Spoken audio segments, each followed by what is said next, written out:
Hi, I'm Jeff Ludy. You're watching Ask Jeff, a YouTube channel devoted to educating, encouraging, and empowering entrepreneurs. I'm so glad you're watching. If you have a question for me, don't forget to email me to ask@jeffludy.com. Today I'm going to give you a little quick sales training on what it takes to make a sale, right? If you're in sales or you're in the game of persuading people to believe in your product or your service, I call that sales. There's a couple of things I think you can learn from me that I've learned from other careers that I've had, primarily when I worked for Metropolitan Insurance. Metropolitan Insurance was one of my first real jobs. I was 20 years old. I was the second best salesman in the country for them, and that really upset me. I should have been number one. But I guess at age 21, not too shabby. One of the things that they taught me, and then I became a trainer for them after that, was this formula here of PK plus OB equals sale. So if your goal is to create a sale, I'm going to tell you the two components, at least the way I've been taught, and it seems to work for me, of PK plus OB. So what do you think PK stands for? Mention in the comments below what you guessed. Now I know I'm about to give you the answer, so don't cheat. I want you to tell me what you thought PK stood for, and then the same, I want you to tell me what you think OB stands for. So if you need to pause it right now, pause the video, and then pick this back up. Okay, PK stands for product knowledge. What kind of a salesperson wouldn't have product knowledge? You have to have product knowledge. Look, in fact I did. If I went to look for something and I know more than a salesman, I'm probably not buying. I went to Best Buy, this is probably 2 or 3 years ago. My wife decided she wanted a DSLR camera, like the kind that you really, because we go camping and stuff. She wanted to go out into the woods, take real images, not just with her iPhone, even though iPhones are terrific, right? So I did some, like what you're doing, right? I watched some YouTube videos. I learned about DSLR cameras.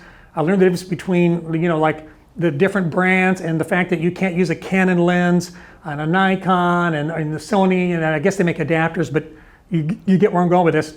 There are some things that I knew and understood about the camera, so I went to Best Buy because I wanted to actually physically hold it and see how it felt and the weight and the balance and those sort of things. And I got there and started asking some questions of the guy behind the counter, and it turned out, I realized right away, that his product knowledge was inferior to my product knowledge. So I didn't buy a camera there. And in fact, I kept asking questions to try to get him to maybe reference someone else. And I finally said to him, is there anyone else in the building here that is kind of like the camera specialist? And he said to me, well, actually, yeah, we do have a guy who's like a camera specialist, but he's off today. I'm like, oh, okay, what's his name? And he told me his name. It was about a week later, I went back. Oh my God, what a difference. This guy understood everything. He explained to me all the details and he pointed me in the right direction. It turns out I walked out with the right camera, not the one I thought I needed to buy. Why? Because he had the product knowledge. Now, I don't know what industry you're in, but the industry I'm in, we sell windows and doors for people's homes here in Houston, Texas. I have 12 brands plus of windows and doors. Having product knowledge on every one of these is quite a task. And I will tell you, we're more familiar with one brand than another, perhaps because we've had more training or we have more experience with it or we sell more of them. And of course, experience also leads to product knowledge. But it's hard for us to sell a high ticket item. $50,000 or $500,000 worth of windows is a big, big decision for people. And it's not like a camera that you can take it back a week later to Best Buy and get your money back. We have to have product knowledge. So product knowledge is important. So the second component, because product knowledge is not in itself enough to make a sale. The second component is OB. OB stands for owner benefit. Owner benefit. So if I have a knowledge about something and I explain the product to them, what it does, but I don't help them translate that into some benefit for them as the owner of this product, I have not made the two necessary connections for someone to make a purchase. Let me give you a really good example in a field that we're all very familiar with, and that is car sales. So if you've ever been somewhere to buy a car, you can tell that there are people who have more knowledge about a car than other people.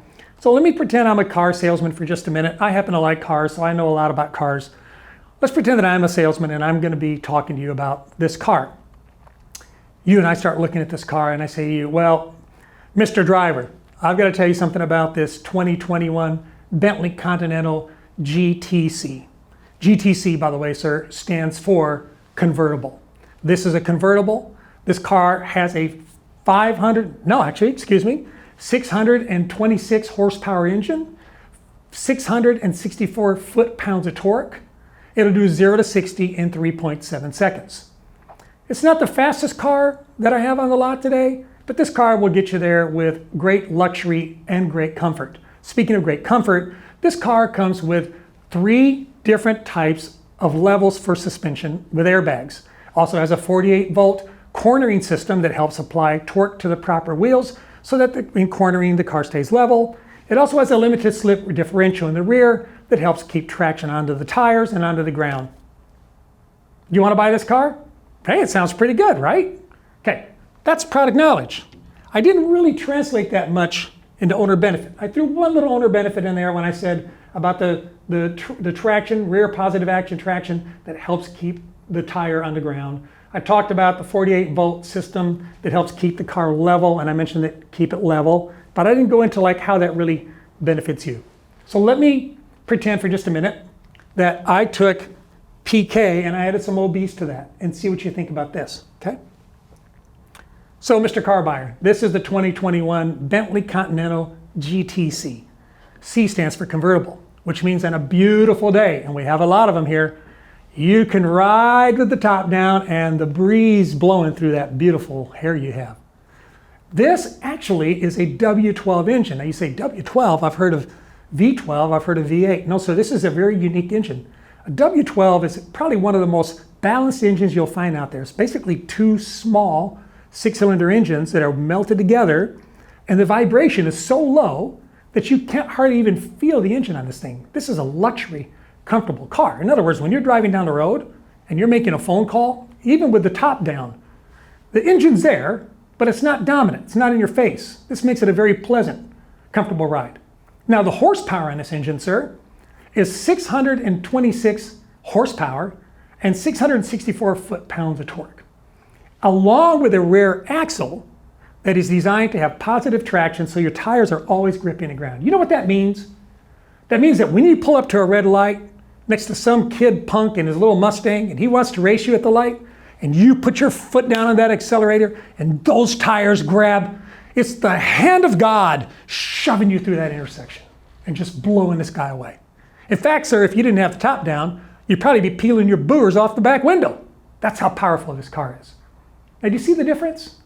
You see how I took product knowledge, I put him in the picture, I let him feel the benefit or her feel the benefit, and a safe car, and a durable car with a great reputation, which here's another product knowledge. Did you know that 80% of all Bentleys ever sold are still on the road, according to Bentley? What does that do for resale? You can appeal to people's minds with facts if they can translate them into a benefit. Now, let's talk about the guy who all he uses is PK and no OB. Lots and lots and lots and lots of knowledge. You know what we call that guy? A geek. He's a geek. What about a guy who has nothing but OB? Here's how he describes it. Sir, tell me about this Bentley. Dude, it's a Bentley. What else do you need to know? Is it fast? Is it fast? Come on. What is 0 to 60 on this? Faster than you want to go, trust me. Okay, a guy who does nothing but OB, he can't back it up with the science, no PK, we call him a BSer. This guy's a geek, this guy's a BSer. Don't be either one of those. Take your product knowledge, combine the owner benefit, you will sell more units, you'll sell more deals, you'll sell more of whatever it is you sell. I hope this has been helpful.